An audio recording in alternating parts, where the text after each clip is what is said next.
अक़वाम मुत्तहिदा जैसा फोरम जो कि आलमी अमन का ज़ामिन है, उसने अब तक क्या किरदार निभाया? बहुत सारे सवालात हमारे सामने हैं। मुस्लिम उम्मा की भी अगर देखा जाए तो ये जो मुस्लिम ब्लॉक है ये मीनिंगलेस हम देख रहे हैं, मीनिंगफुल एक्शन लेने में अब तक नाकाम क्यों है? ये मामला हमारे सामने। डिस्कशन का आगाज़ करते हैं। पैनलिस्ट का मैं तारुफ करवा देती हूँ। एहतशामुल हक साहब हमारे साथ हैं, ज़ाहिर शाह शराजी हैं, शहजादा जुल्फ़िकार हैं और साथ ही साथ हमें स्पेशली ज्वाइन किया चेयरमैन जवानान पाकिस्तान अब्दुल्ला हमीद गुल साहब ने। आपका बहुत शुक्रिया। आगाज़ करते हैं। एहतशाम साहब, ये तमाम मामलात 1 साल हो चुका, अभी तक अक़वाम मुत्तहिदा इस मसले का हल नहीं निकाल सका, बल्कि अगर सेक्रेटरी जनरल वहाँ के बोलते हैं तो उनको इजराइल नापसंदीदा शख्सियत कहकर उनका दाखिला बंद कर देता है। UN की जो भी हम देख रहे हैं कि वहाँ पे जो रज़ाकार हैं जो कि वहाँ पर इमदादी कार्रवाइयों में हैं, उनको भी टारगेट किया जाता है। इस मसले का हल निकलेगा कैसे फिर? अमेरिका की से है और जिस तरह अमेरिका का एक बहुत बड़ा रोल है पूरी दुनिया को आगे चलाने में, यूनिपोलर वर्ल्ड आज वही है। और जिस तरीके से सपोर्ट अमेरिका उसको कर रहा है इसराइल को, और कहा जा रहा है कि new ruling state of the world शायद उसी को बनाने का फ़ैसला किया जाएगा। सवाल इस वक्त यह है कि 57 ममालिक OIC अरब लीग पूरा आज 1 साल हो गया है। सिर्फ बयानात की हद तक बातें हुई हैं और बाज़ जगहों पे तो सिर्फ बयान भी नहीं दिए गए। देखिए हम ना, अब आज हमारे यहाँ कॉन्फ्रेंस हो गई, बज़ाहिर तो ठीक है, मौजूदा हालात में सारे इकट्ठे हो गए, इवन जमात इस्लामी भी, PTI भी अगर आ जाती तो बहुत अच्छा था, लेकिन मसला है यहाँ पे भी सियासत है। और मैं सोच रहा था अगर आज PTI की हुकूमत होती और वो कॉन्फ्रेंस ये बुला रहे होते तो पीपल्स पार्टी PMLN उन्होंने भी आना था। तो ये पैटी पॉलिटिक्स हमारे हैं, इससे कोई अच्छी बात नहीं होती। अगर वो आज PTI जाती तो एक बड़ा स्ट्रॉन्ग मैसेज ऑफ वननेस जाना था। एनीवे, अब सवाल ये है कि जी एक हद तक तो ठीक है, रेजोल्यूशन बड़े स्ट्रॉन्ग पास हो गए और बहुत अच्छी तकरीरें भी हो गई, लेकिन इसका फ़ायदा क्या होगा? अगर दयानतदारी से मुझसे पूछे तो मुझे नहीं लगता इसका कोई फ़ायदा होगा। देखिए हम ना, एक बंदा है, उसका नाम है जॉर्ज गैलोवे, आपने नाम सुना होगा, ब्रिटिश MP है, राइटर है और बहुत बड़ा ब्रॉडकास्टर है और पूरी दुनिया उसको जानती है। जितना बड़ा सपोर्टर गैर मुस्लिम होने के वो मुसलमानों को है, पैलेस्टाइन का और कश्मीर के बारे में जो स्टैंड लेता है वो शायद कोई नहीं ले सकता। उसने इराक वार पे इतनी सख्त तकरीरें की थी कि अमेरिका ने उसको गिरफ़्तार करने का प्रोग्राम बनाया और फिर उनकी सेनेट ने उनको बुलाया। लोगों का ख्याल था कि नहीं जाएंगे, उनकी सेनेट में उसने तकरीर की थी, मुझे अच्छी तरह याद है, पूरी दुनिया में लाइव ब्रॉडकास्ट हुई थी, टेलीकास्ट हुई थी और इतनी शदीद तनकीद की थी और इतने आर्गूमेंट से बंदा बोला था, किसी को जुर्रत नहीं उसको हाथ लगाने की। अब्दुल्ला साहब, एक तो जो हम देख रहे थे वेस्टर्न ब्लॉक जो कि जमहूरियत का राग अलापता रहा है शुरू से, उनका तो मुनाफिकाना हिपोक्रेसी वाला जो रवैया है वो हमारे सामने खुल के आ गया इस 1 साल में। मुस्लिम उम्मा अब तक वो भी कुछ नहीं कर पाए। अगर माँ सिवाय अगर हम बात करें जिस तरह से ईरान ने इस मामले में जो अब तक एक्शन किया है या जो मामला उनके रहे हैं, उसके अलावा अगर आप बाकियों के किरदार को देखें तो किस तरह से देखेंगे ये? देखिए, पहली बात यह है कि मेरे ख्याल में जब कश्मीर का ये वाक़या हुआ था और 5 अगस्त 2019 को कश्मीर में एक भारत ने 370 और 35A का खात्मा किया, तो उस वक्त की हुकूमत ने ऐसी कोई कॉन्फ्रेंस नहीं बुलाई और मैं पिटता रह गया कि खुदा के लिए कोई कॉन्फ्रेंस बुलाओ, इकट्ठे हो जाओ।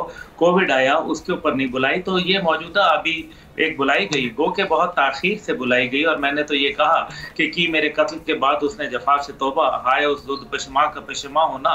मसला ये है कि 1 साल बाद ही बुलाई गई, लेकिन चलो कम से कम कुछ तो देर आए दुरुस्त आए। एक जो जमहूरी अंदाज में हमने अपना पैगाम देना था वो तो अपनी जगह।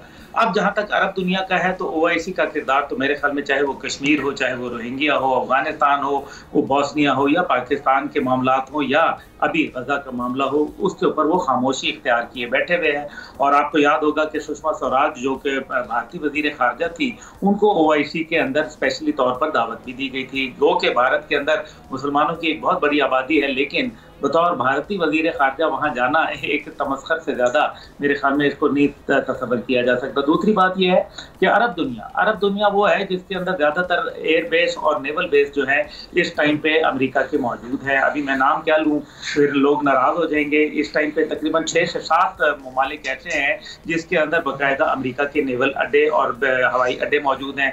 और फिर हम ये समझ रहे, तस्वर कर रहे हैं कि शायद कोई अचंभा हो जाएगा, तो हकीकत यह है कि इस टाइम पे जो जो जेनोसाइड जारी है और जिस तरीके से मुस्लिम कुछ मामला हो रहे हैं, तो जॉर्ज गैलोवे जैसे बहुत सारे और लोग भी हैं जो कि यकीनन इस पर तनकीद का इजहार करते हैं, लेकिन हकीकत ये है कि जब तक कि आपने इस सहयूनी जो टेररिज्म है इसको अगर आपने इत्तेहाद के जरिए न रोका और आपने जो अल्लाह के अहकामात के मुताबिक ना इसके ऊपर अमल किया, तो ये 1 बाय 1 एक एक करके तोड़ते रहेंगे। क्या दुनिया को भी इस मामले की संगीनी का इदराक नहीं है कि ये जो आग है मिडिल ईस्ट तक जो आगे फैल रही है, ये दुनिया के अमन पर भी ये साए या खतरात जो हैं मंडला सकते हैं?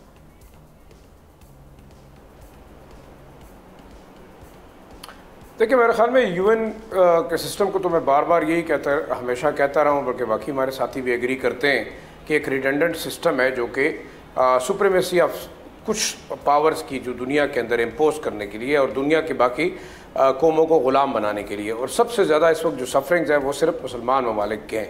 और इसमें कोई दूसरी राय नहीं है कि यूएन का एक सिस्टम इनडायरेक्टली तमाम इस्लामी दुनिया को हर लिहाज से कोर्स कर रहा है, उसकी इकॉनमी को क्रिपल करने की कोशिश कर रहा है।